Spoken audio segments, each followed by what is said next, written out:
जय जय श्री चैतन्य जय हो नित्यानंदा। जय अद्वैत चंद्र जय गौर भक्त वृंदा।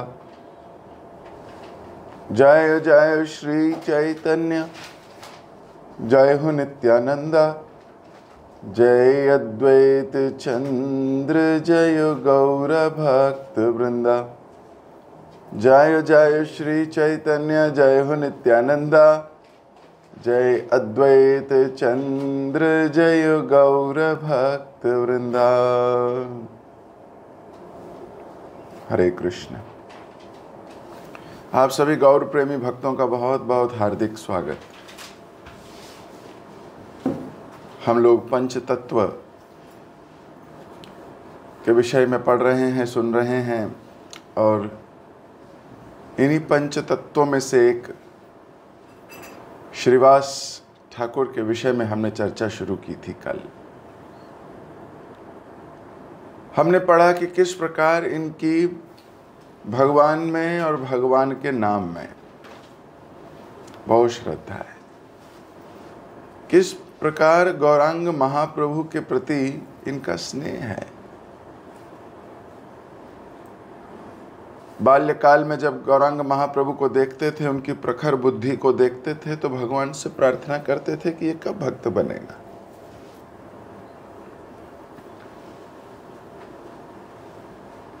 किस दिन इसके ऊपर कृपा होगी, ये विचार रहता था। गया से आने के बाद तो महाप्रभु बदल चुके हैं। अब बदल क्या चुके हैं, ये तो प्रेम में डूबे हुए हैं। कल जब सची माता ने श्रीवास ठाकुर को बुलाया था और कहा था, देखो मैया, देखो इसको क्या हो गया है, पागल हो गया है। सारे वैद्य, सारे लोग आके बोलते थे वायु रोग है, वायु रोग है, वायु रोग है। महाप्रभु भी रोज सुन सुन के थक गए थे कि मेरे को वायु रोग हो गया। लेकिन श्रीवास ने आके बोला, कोई वायु रोग नहीं है, इसको कृष्ण प्रेम रोग हो गया है, जो जीव का परम लक्ष्य है। और आलिंगन कर गौर हरि को बोलने लगे कि ऐसा रोग मुझे भी हो जाए। तुम्हें तो हो गया, मुझे कब होगा। और सची माता को सांत्वना देने लगे कि अरे मैया, ये कोई वायु रोग नहीं है, तुम बड़ी सौभाग्यशाली हो। जब महाप्रभु ने, अब सब लोग तो फटकार रहे थे इसको, रोग है, रोग है, रोग है, श्रीवास अकेला व्यक्ति थे जिन्होंने प्रोत्साहन दिया। कई बार जीवन में हमें ऐसे लोगों की मूल्य नहीं रहता। जो डिप्रेस करता रहे वही हमारा है, ऐसा कई बार लगता। लेकिन कई बार डिप्रेशन से जो निकाल दे, साथ खड़ा हो जाए, उस वक्त जिस वक्त हमें आवश्यकता है, और हर व्यक्ति को आवश्यकता होती है।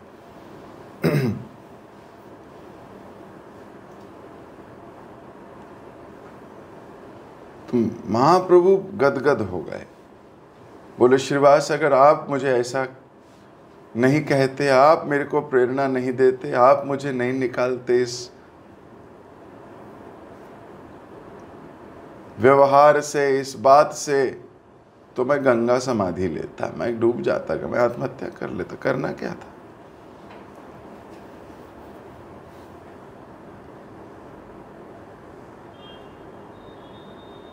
अब श्रीवास जी कहने लगे, इस रोग का जवाब तो मेरे पास है, इलाज मेरे पास है भाई, भगवान के नाम का कीर्तन करते हैं। अब महाप्रभु कीर्तन करने लगे। अब कीर्तन करने लगे तो आस पड़ोस के लोग तंग आ गए। आते ही हैं। अब जब घर में कीर्तन शुरू करोगे तो आस पड़ोस के अगर भक्त नहीं है, भले ही ब्राह्मण हो, वो भी तंग आ जाते हैं। भक्त हैं तो जीवन सुधर जाता है। कई भक्त हमारे मंदिरों के आसपास घर ले लेते हैं और कई लोग हमारे मंदिरों के आसपास से घर छोड़ के भाग जाते हैं। उनको शोर शराबा लगता है, वहीं वैष्णव जनों को वही भाता है। अलग अलग प्रकार की कॉन्शियसनेस है। कुछ पास आना चाहते हैं तो कोई दूर जाना चाहते हैं। सबकी अपनी अपनी भक्ति, अपनी अपनी गहराई।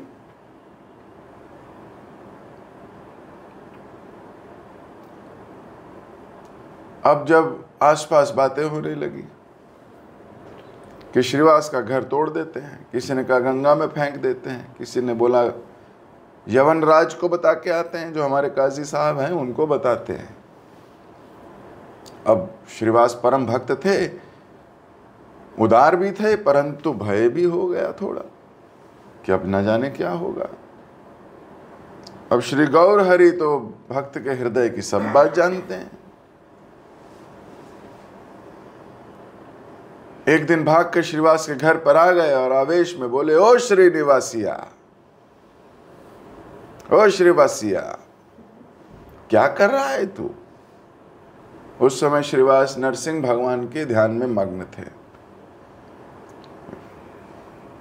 थोड़ा डर लगता है तो याद किसकी आती है? नरसिंह भगवान की।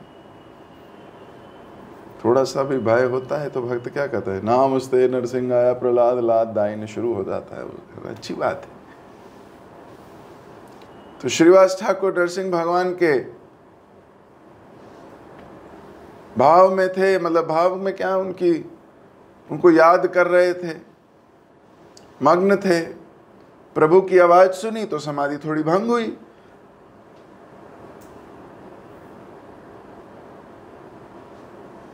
चारों तरफ देखने लगे। अब महाप्रभु ने दरवाजा खोला, लात मार के खोल दिया और अंदर आके खड़े हो गए। और अंदर आके खड़े होके श्रीवास को बोलने लगे, देख किसकी पूजा और ध्यान कर रहा है तू? जिसका ध्यान कर रहा है वो तो तेरे सामने खड़ा है। तो श्रीवास पंडित ने आंख खोल के देखा तो नरसिंह भगवान वीरासन पर बैठे हैं। शंख चक्र गदा पद्म सारे हाथों में सुशोभित है। सिंह की तरह गर्जना कर रहे हैं। यह देखकर श्रीवास स्तब्ध हो गए, कुछ समझ नहीं आया। गौरांग महाप्रभु ने कहा, अरे श्रीवास, इतने दिन तक तू मुझे पहचान नहीं पाया, मैं कौन हूं? अरे तुम्हारे उच्च संकीर्तन एवं अद्वैत की हुंकार सुनकर वैकुंठ छोड़कर तुम्हारे पास आया हूं। तो यवन एवं पाषंडियों से भयभीत हो रहा है? निश्चित हो जाओ, आज से कोई तुम्हारा कुछ नहीं कर सकता। श्रीवास पुलकित हो उठे। प्रेम अश्रुओं की धारा बह चली।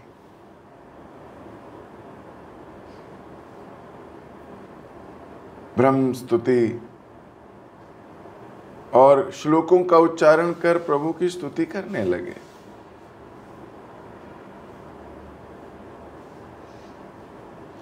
विश्वंभर चरणे आमर नमस्कार, नव घन जिनी वर्णन पीत वास यार। सचिर नंदन पाए मोर नमस्कार, नव गुंजा शिख्य पुंज भूषणाया हार।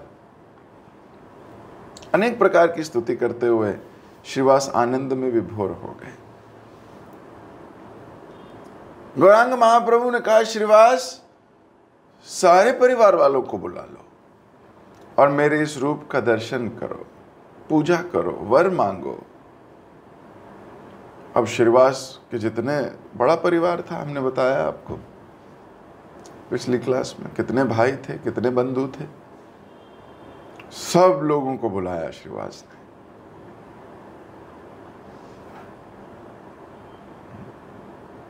अभय दान दिया प्रभु ने।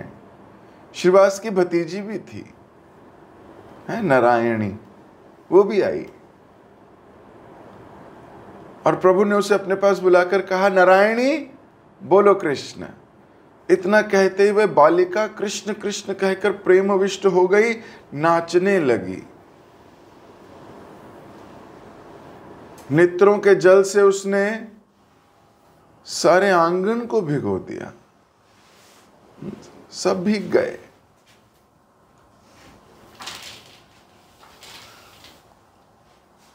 श्रीवास के दास दासियां जितने भी व्यक्ति घर में थे, गौरांग महाप्रभु की उस प्रकाश नरसिंह रूप के दर्शन कर कृतार्थ हो गए।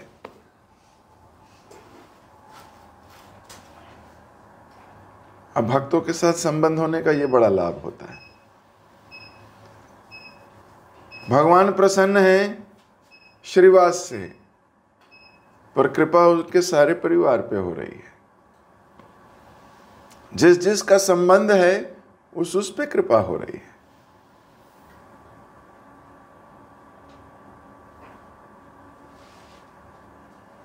ये नारायणी जो कि अभी बड़ी छोटी बच्ची है, आगे जाके एक महान भक्त को जन्म देने वाली है, जिनका नाम है वृंदावन दास ठाकुर, जिन्होंने चैतन्य भागवत लिखी और हमने थोड़े दिन पहले पढ़ी। ये बाल्यकाल के संस्कार हैं। ये छोटे छोटे बच्चे जब देखते हैं घर में भक्ति का माहौल है, जब ये देखते हैं कि हमारे जीवन की आकांक्षा, हमारे जीवन के गोल, हमारे जीवन की वास्तविकता, जब ये लोग देखते हैं, बच्चे बचपन से ये संस्कार बनने लगते हैं। और जहाँ घरों में केवल इंद्र तृप्ति की बातें होती हैं, टेलीविज़न चलते हैं, हर कोई अपनी अपनी मौज मस्ती के सीरियल, मौज मस्ती की चीज़ों में लगा रहता है, वहाँ बच्चों में वही संस्कार बनते हैं। वो देखते हैं पापा ये देखना चाहते हैं, मम्मी ये देखना चाहती है, और दोनों में लड़ाई हो रही है। यही संस्कार बच्चे लेके पैदा होते हैं कि टीवी देखना बहुत जरूरी है, और अगर ना मिले तो लड़ लो।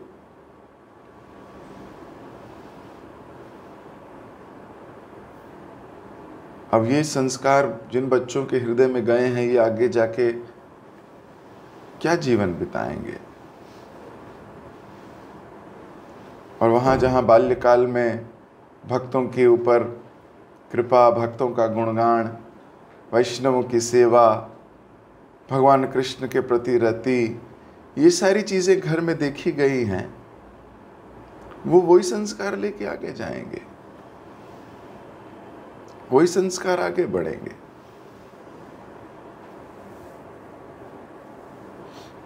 इंद्र तृप्ति के संस्कार तो कूट कूट के भर चुके हैं हमारे अंदर। न जाने कितने करोड़ों सालों से, कितने जन्मों में सिर्फ यही तो किया है, इसीलिए तो रह गए यही इसी संसार में। किसी न किसी इंद्र तृप्ति की इच्छा ने हमें संसार में बांध दिया है। हर जन्म में बड़ा आदमी बनना है। कई जन्म हो चुके हमारे, हर जन्म में इंद्र तृप्ति के लिए बहुत मेहनत किया है, रात रात बिताई है, दिन दिन बिताए हैं, रजोगुण से भरे हुए। एक दिन तो, एक जन्म तो कृष्ण को दो। ये विचार करो, ये जन्म में अब मैं यही करने वाला हूं, बाकी सब चीजों को विराम दे दूंगा, बाकी सब चीजों को धीरे धीरे कम करूंगा। ये जन्म भगवान का गुणगान गाने में लगाऊंगा। तो ये संस्कार हैं, नारायणी को मिले, नारायणी ने अपने बच्चों को दिए, और उनके बच्चों ने महाप्रभु का जो गुणगान किया, पूरा विश्व आज भी गा रहा है, लिख रहा है, सुन रहा है, पढ़ रहा है।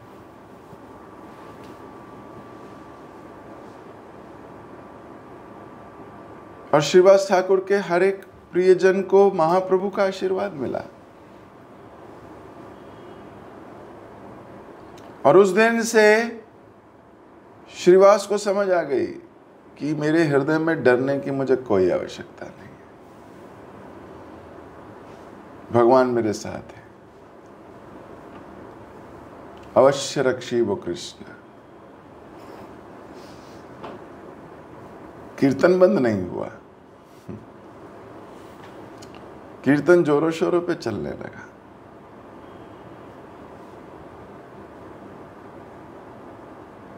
एक दिन गौरांग महाप्रभु ने कहा, श्रीवास, व्यास पूजा मनाई जानी चाहिए। व्यास पूजा यानी व्यासदेव का जन्मदिन, गुरु का जन्मदिन या गुरु तुल्य जन्मदिन। तो श्रीवास पंडित जी के घर में ही गौरांग महाप्रभु ने कहा मनाएंगे।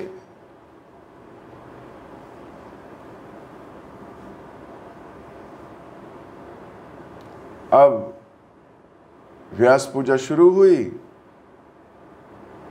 और श्रीवास ठाकुर को क्लैरिटी है जीवन में। तो माला उनके हाथ में थी जो उन्होंने व्यासदेव जी को डालनी थी, और यह माला उन्होंने ली और नित्यानंद प्रभु के गले में डाल दी। अब इतने समाज के सामने नित्यानंद प्रभु माला पहना रहे थे, बोले नहीं नहीं नहीं मैं नहीं। उन्होंने माला ली और जाके महाप्रभु के गले में डाल दी।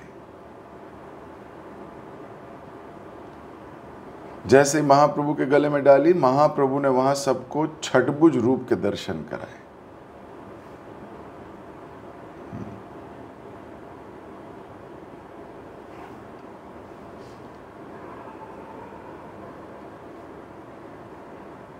अब श्रीवास ठाकुर ने नित्यानंद प्रभु को क्यों दी माला? वो जानते हैं गुरु का सम्मान कैसे होना चाहिए। हमारे शास्त्र तो चिल्ला चिल्ला के बताते हैं ये बात, फुसफुसाते नहीं हैं, चिल्ला चिल्ला के बताते हैं। महाप्रभु इतने खुश हो गए श्रीवास से फिर से, और महाप्रभु ने कहा, तुम्हारा नित्यानंद प्रभु के प्रति श्रद्धा देखकर मैं बहुत खुश हूं। मैं तुम्हें वर देता हूं कि तुम्हारे घर में किसी चीज की कभी भी कमी नहीं होगी। लक्ष्मी स्वयं सर्व करेगी। और महाप्रभु ने कहा, कदाचित लक्ष्मी एक दिन उसका पर्स खाली हो सकता है, लक्ष्मी दर दर भीख मांग सकती है, लेकिन तुम्हारे घर में किसी चीज की कमी नहीं होगी। जो लोग गुरु का सम्मान करते हैं, गुरु के प्रति श्रद्धा रखते हैं, भगवान उनसे बहुत प्रसन्न रहते हैं। श्रीमद् भागवतम में कथा आती है जब इंद्र ने अपने गुरु का सम्मान नहीं किया। गुरु ने उनको कोई माला दी, उन्होंने माला ऐरावत को पहना दी। मेरे को तो रोज ही मालाएं मिलती हैं, ये कौन सी नई माला है।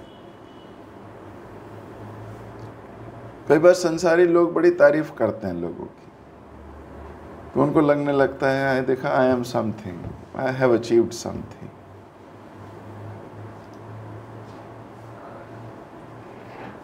मैंने कुछ अचीव किया है। ये एप्रिसिएशन मिलती है तो इंसान की आसक्ति लगती है वहाँ।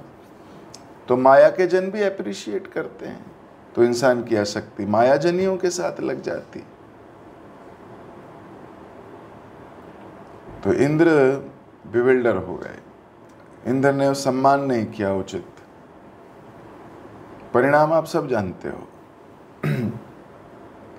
इंद्र से उसका घर भी छीन लिया गया, हार गया दैत्यों के साथ युद्ध, दर दर भटकने लगा, गरीबी में जीने लगा। क्यों? गुरु गायब हो गए हैं उसकी जिंदगी से, गुरु ने मुख मोड़ लिया है। सिर्फ इतनी सी बात है। अगर देखा जाए तो बहुत बड़ी बात है। जिसके जीवन में भक्ति श्रेष्ठ है उसके लिए बहुत बड़ी बात है। जिसके जीवन में भक्ति श्रेष्ठ नहीं है वो कहता है मैं कोई और गुरु ढूंढ लूंगा भाई, बृहस्पति नहीं तो कोई और सही।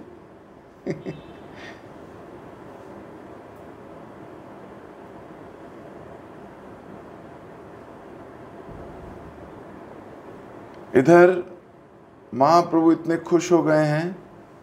क्यों? क्योंकि श्रीवास ने नित्यानंद प्रभु का सम्मान किया है, और सम्मान दिखाया नहीं है, वास्तविक सम्मान है। कई बार होता है किसी किसी इवेंट में लोग बहुत कुछ बोल भी देते हैं, कुछ सम्मान भी प्रदर्शित कर देते हैं। इवेंट है, पता है एक बारी है, हो जाएगा।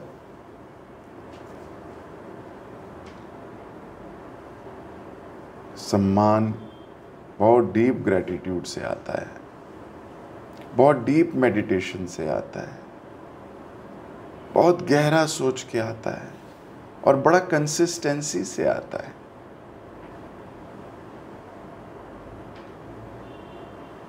और जिसके हृदय में होता है उसके घर में कभी कोई कमी नहीं रहेगी। ये बात भी सच है। मैं नहीं कह रहा, मेरी बात मत मानिए, अब शास्त्र की बात मानिए। महाप्रभु कह रहे हैं कि लक्ष्मी भीख मांग सकती है, ऐसा कोई दिन आ सकता है कि लक्ष्मी भीख मांगे, लेकिन तुम्हारे घर में कमी नहीं होगी कभी भी। क्यों? क्योंकि आप गुरु तत्व का बहुत सम्मान करते हो।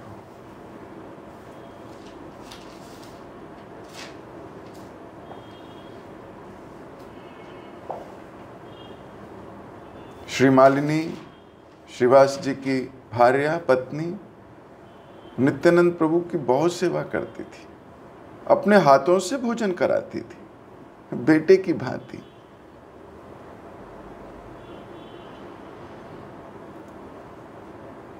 गौरांग महाप्रभु ने एक दिन इनकी परीक्षा भी ली।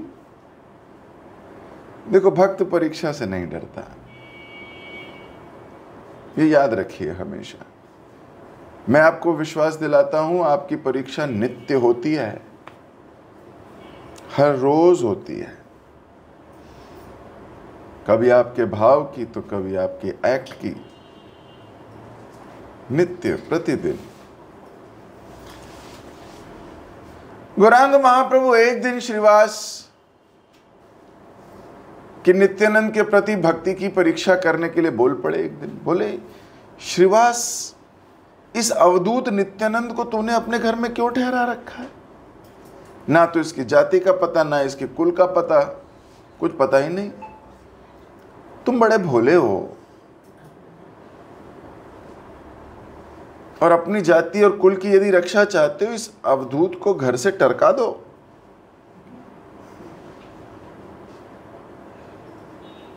इसको हटाओ यहां से।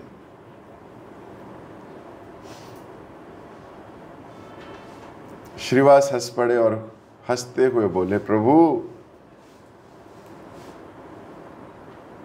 आप मेरी परीक्षा कर रहे हो।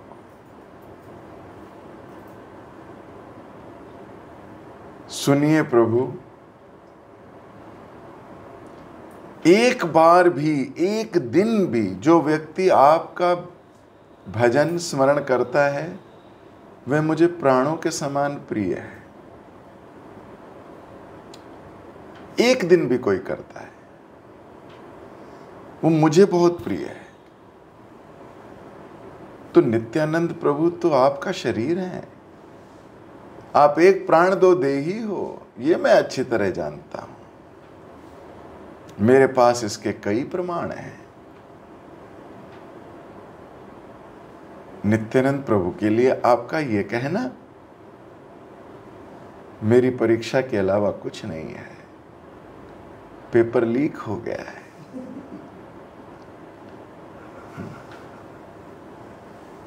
श्रीवास के वचन सुनते ही महाप्रभु हुंकार करते हुए उठ पड़े। बोले, श्रीवास, नित्यानंद के प्रति तुम्हारी ये निष्ठा और विश्वास, तुम मेरे परम गोप्य निताई चांद को पहचान गए, धन्य हो तुम। मैं तुम्हें फिर से वर देता हूं। श्रीवास साक्षात लक्ष्मी दरिद्र होकर नगर नगर में भिक्षा मांग के डोले, ये हो सकता है, परंतु तुम्हारे घर कभी दरिद्रत्व पांव भी नहीं रख सकेगा। और तुम्हारा घर क्या, तुम्हारे घर के बिल्ली, कुत्ते, जीव जंतु जो आपके घर में प्रवेश करेंगे, वे भी मेरी भक्ति सदा के लिए पाएंगे और उनकी भक्ति स्थिर हो जाएगी। पुत्र परिजनों की तो बात ही क्या है।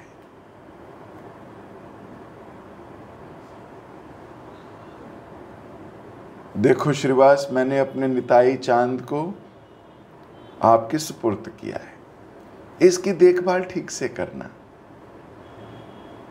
इतना कहकर प्रभु अपने निवास स्थान पर चले आए।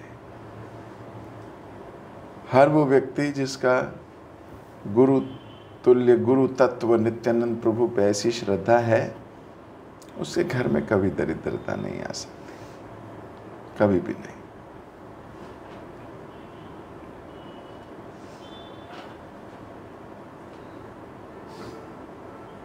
जिनका विश्वास नहीं, उनका तो क्या ही कहा जाए। वैष्णवों को चीपली मत लेना, हालांकि आपका मन उनको चीप बना देगा। कई बार पूरी जर्नी देखते रहे, मैं तो इनको तब से जानता हूं। अभी थोड़े दिन पहले कोई व्यक्ति मेरे से मिलने आए, बोले, अरे आपको तो मैं बचपन से देखा है मैंने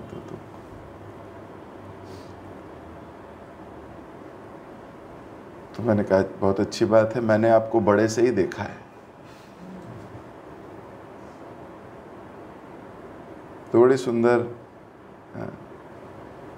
कुछ चीजें बताने लगे, मुझे बड़ा मजा आ रहा था उनके साथ बैठकर।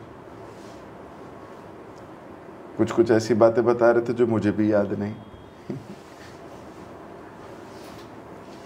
तो मैं उनको भक्ति करने के लिए बोल रहा था, तो उनके मन में भाव आ रहा था, भाई ये बताएगा मेरे को, इसको तो मैंने बचपन से देखा है। तो कई बार ऐसा भाव आ जाता है, घर वालों को भी आ जाता है। इसलिए परिवार के सगे संबंधी कभी बहुत जल्दी भक्त नहीं बनते। क्यों? कई बार बोलता है, अरे 100 चूहे खा के बिल्ली हज को चली, अब बड़ा भक्त बनने लगी है, मैं तो जानता हूं इसको।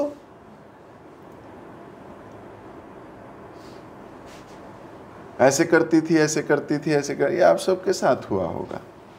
सब लोग अपनी अपनी जिंदगी में झांक के देख सकते हो।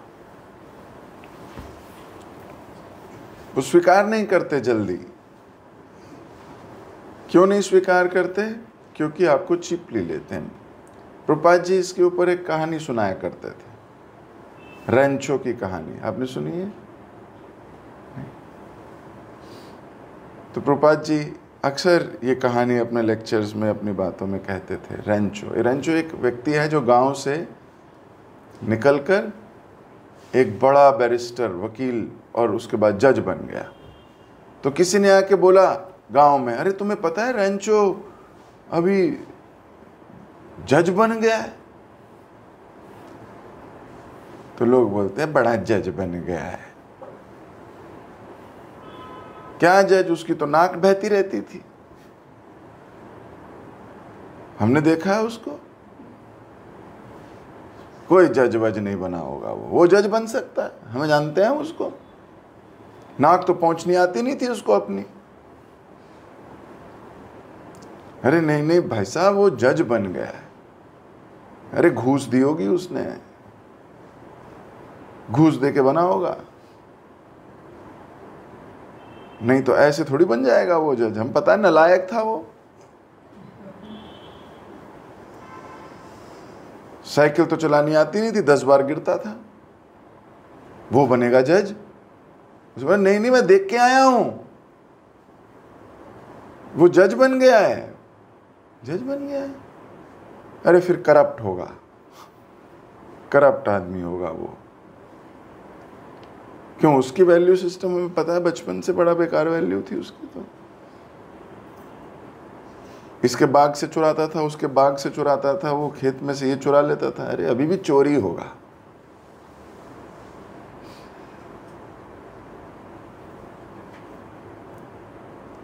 तो प्रभुपाद जी कथा सुनाया करते थे कि जब कोई व्यक्ति कुछ बनता है तो जो उसको बाल्यकाल या बचपन से जानते हैं वो उसको बड़ा चीपली लेते हैं, उनको विश्वास ही नहीं होता। वो कहते हैं अरे ये तो कुछ आता तो था नहीं इसको, ये क्या करेगा। फिर अगर सच्ची में बन गया बोलते हैं करप्ट होगा। फिर करप्ट होगा, बोले ऐसे कुछ आता बाता होगा नहीं, चीपली लेते हैं। लेकिन जो सीरियसली लेते हैं उनका क्या हाल होता है, शास्त्र पे अगर आपका विश्वास है तो देख लीजिए।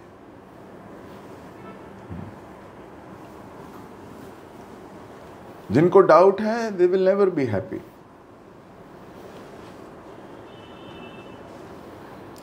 Those who cultivate doubts in their heart, they can never reap happiness. मैं नहीं कह रहा, भगवत गीता कहती है। जो अपने हृदय में डाउट्स को कल्टीवेट करते हैं, कल्टीवेशन समझते हो? कल्टीवेट में तो बहुत मेहनत करनी पड़ती है, डाउट कल्टीवेट करने में भी मेहनत करनी पड़ती है। कल्टीवेशन मतलब जैसे कोई फसल उगानी है, तो फसल उगाने के लिए क्या क्या करता है किसान? सबसे पहले फील्ड को तैयार करता है, उसमें फावड़ा, प्लोइंग बोलते हैं उसको, प्लोइंग की जाती है। फिर क्या की जाती है?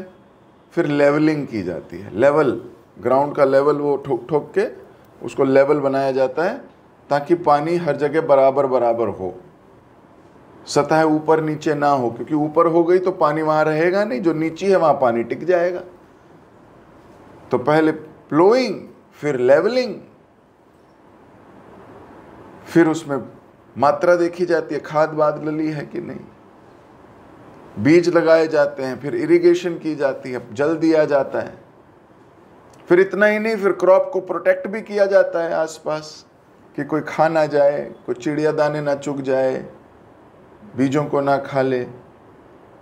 फिर धीरे धीरे उसमें से जब स्प्राउट होते हैं फिर उसमें वीडिंग भी की जाती है ना, उसमें खरपतवार उग जाती है, उसको निकालना पड़ता है, पानी देना पड़ता है, मैन्योर देने पड़ते हैं, फर्टिलाइजर देने पड़ते हैं। इतनी मेहनत करने के बाद फील्ड जो है और जो क्रॉप है वो कल्टीवेट होती है, उगती है, बढ़ती है। ऐसे कोई भी उगेगा पौधा, ऐसे ये सब करना ही पड़ता है। तो इतनी मेहनत डाउट्स कल्टीवेट करने में भी लगाते हैं कई लोग। वो डाउट्स, एक उनके मन में डाउट आता है, कोई दे जाता है या खुद ही देख के आ जाता है। आजकल तो देने की भी कोई ज़रूरत नहीं, कॉन्शियसनेस ही डाउट दे देती है। और फिर व्यक्ति उसको बार बार चिंतन करने लगता है। तो बार बार चिंतन के जल से उस डाउट को सींचता रहता है। वो डाउट का पौधा बड़ा होता है, फूल भी लगते हैं उसमें, तना मोटा होता चला जाता है। फूल लगते हैं क्रोध, घृणा के। एक दिन घृणा होने लगती है, निंदा होने लगती है। तो भगवान गीता में कहते हैं, those who cultivate doubts in their heart they will never be happy. Never मतलब ना इस जन्म में ना अगले जन्मों में, नेवर। आप देख लो, मोरॉस चेहरा, वो तेज ही चला जाता है चेहरे से।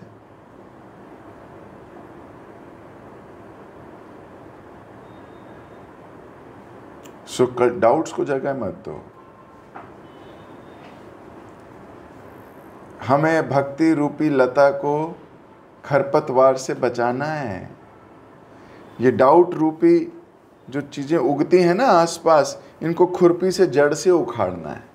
अगर ये जड़ से नहीं उखड़े, कई बार होते हैं ऊपर से छटाई करते रहते हैं डिवोटीज, लेकिन जड़ पकड़ी हुई है, वो फिर पौधा उग जाता है। फिर आप ऊपर से काटोगे, वो फिर उग जाएगा। सो ये सब मैं आपको क्यों कह रहा हूं? ताकि कभी अगर हमारे हृदय में ऐसा कुछ आए तो उसको हम उखाड़ सकें। क्यों? यही कृष्ण कॉन्शियसनेस है, अपने ऊपर वर्क करना।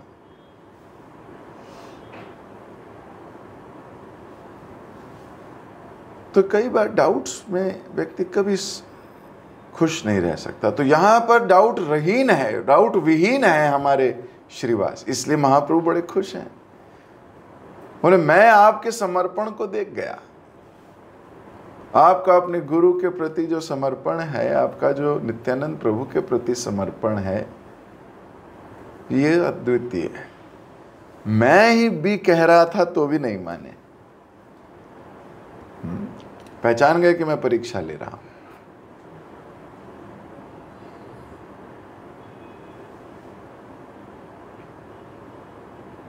और इतना बड़ा आशीर्वाद दे गए कि तुम्हारे घर के कुत्ते बिल्ली भी मेरी भक्ति में स्थिर हो जाएंगे। हमारी भक्ति क्यों स्थिर नहीं है? क्योंकि हमारी श्रद्धा ही नहीं है। गुरुजनों के प्रति कोई श्रद्धा नहीं है, हम अपने मर्जी से करते हैं।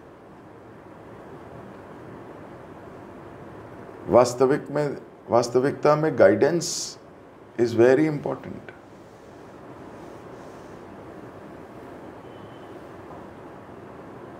We think we can do everything and anything. We don't need anybody.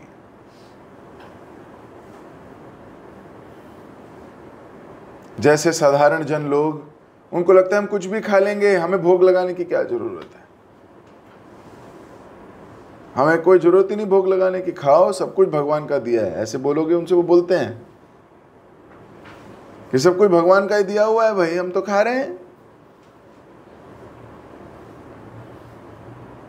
Krishna की इंटरफेरेंस नहीं चाहते। ऐसी भक्ति में भी अगर भक्तों की इंटरफेरेंस नहीं चाहता तो फिसड्डी हो जाएगा, फिसल जाएगा, श्रम बहुत करेगा, श्रम ये भी केवलम हो जाएगा। इसलिए विचार करना चाहिए। महाप्रभु बहुत खुश हो गए और वरदान दे के चले गए।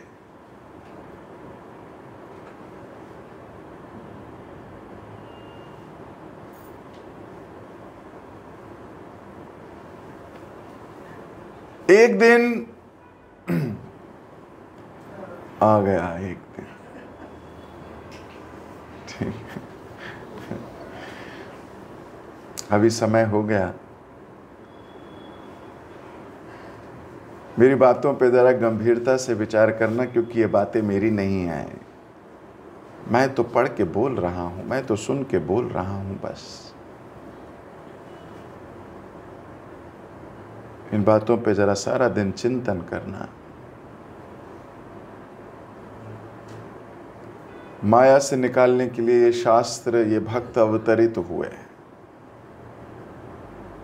महाप्रभु की ये लीलाएं केवल उन भक्तों के लिए नहीं है जो उनके संगी थे।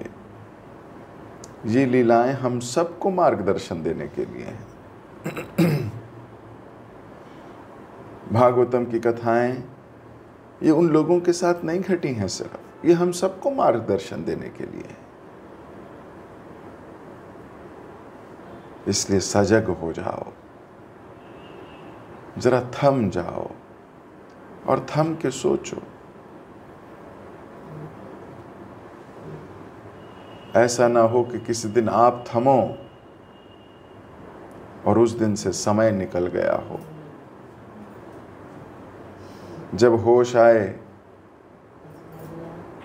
तो काफिला तो निकल चुका। जब होश आए तो हम बहुत पीछे रह गए। जगत गुरु श्रील प्रभुपाद की जय, श्रीवास ठाकुर की जय। हरे कृष्ण। किसी भक्त का कोई प्रश्न?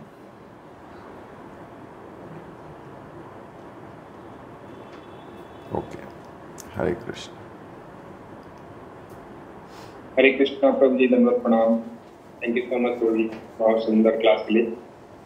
आज की क्लास में आपने हमें ये बताया कि महाप्रभु ने श्रीवास ठाकुर को पहले तो चतुर्भुज का दर्शन दिलाया और साथ साथ उनकी परिजन को जितने भी थे सबको भी वो दर्शन दिए और सबके ऊपर कृपा की।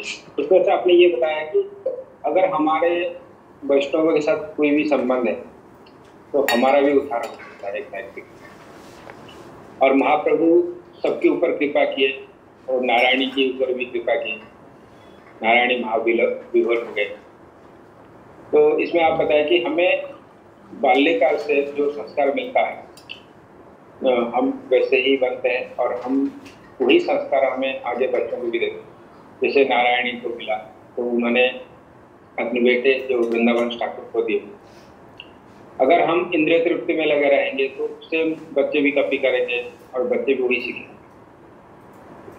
और आपने हमें ये बताया कि श्रीवास ठाकुर ने नित्यानंद गुरु को माला पहना, तो इसमें क्यों पहना है इसके बारे में बताया कि नित्यानंद प्रभु गुरु तत्व है। अगर हम गुरु प्रसन्न होते हैं तो भगवान भी प्रसन्न होते हैं। तो महाप्रभु यहाँ पे खुश हो गए और उनको वर दे रहे कि उनकी घर में कोई किसी भी चीज का कमी ना, मतलब लक्ष्मी जी को भी भीख मांगना पड़ जाए पर इनकी घर में कमी नहीं आएगा।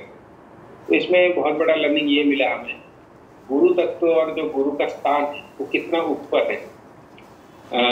गुरु प्रसन्न होंगे तो भगवान ऑटोमेटिकली प्रसन्न होंगे। उनको दूसरी बार भी वर मिला ये है कि उनके घर में जो भी आएगा सबको कृष्ण भक्ति प्राप्ति हो, कोई भी हो, कुत्ता है बिल्ली है सबको। और आपने ये बताया कि जब कोई भक्त बनता है या कुछ बन जाता है तो उनके जो परिजन होते हैं उनको थोड़ा चिप भी लेते हैं क्योंकि उनको डाउट होने लगता है ये कैसे बन गया। तो इसमें तो ये दोष था, ये था। जैसे आपने रामचू की कथा में बताया कि मन में डाउट होता है, तो ये जो डाउट है बहुत खतरनाक है।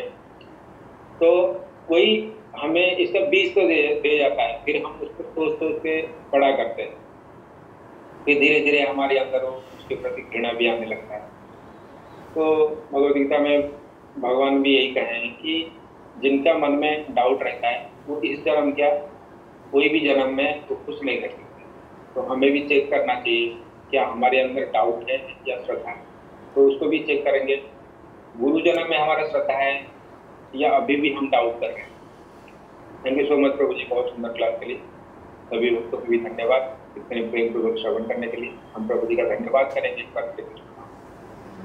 हरे कृष्णा कृष्णा कृष्णा हरे हरे, हरे Ram Ram Ram. Thank you so much प्रभु जी।